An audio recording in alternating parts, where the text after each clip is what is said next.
যুক্তরাষ্ট্রে কঠোর অভিবাসন নীতি ও সম্ভাব্য বহিষ্কারের ভয়ে হন্ডুরাসের অভিবাসীরা বাড়িয়ে দিচ্ছেন দেশে রেমিট্যান্স।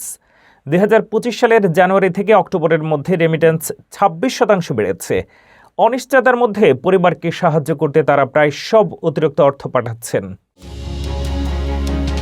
যুক্তরাষ্ট্রে কঠোর অভিবাসন অভিযান ও সম্ভাব্য বহিষ্কারের ভয়ে এখন আগের চেয়ে বেশি অর্থ দেশে পাঠাচ্ছেন হন্ডুরাসের অভিবাসীরা। প্রেসিডেন্ট ডোনাল্ড ট্রাম্পের নির্দেশে আইসিএর ব্যাপক ধরপাকড় শুরু হওয়ার পর অনেক অনথিভুক্ত অভিবাসীর মধ্যে অনিশ্চয়তা ও আতঙ্ক বেড়েছে। সেই ভয় থেকেই তারা ভবিষ্যতের কথা ভেবে পরিবারের জন্য যতটা সম্ভব বেশি টাকা পাঠাচ্ছেন।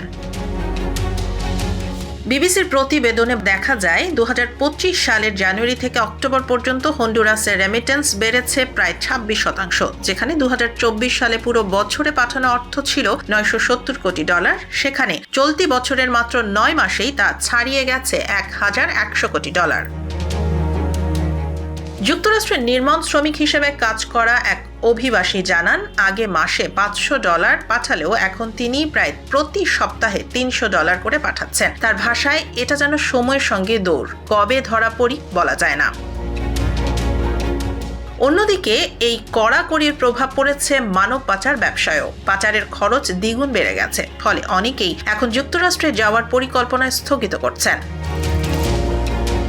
তবে বাস্তবতা হলো, অর্থনৈতিক সংকটে থাকা হন্ডুরাসের মানুষ দীর্ঘদিন আটকে থাকবে না।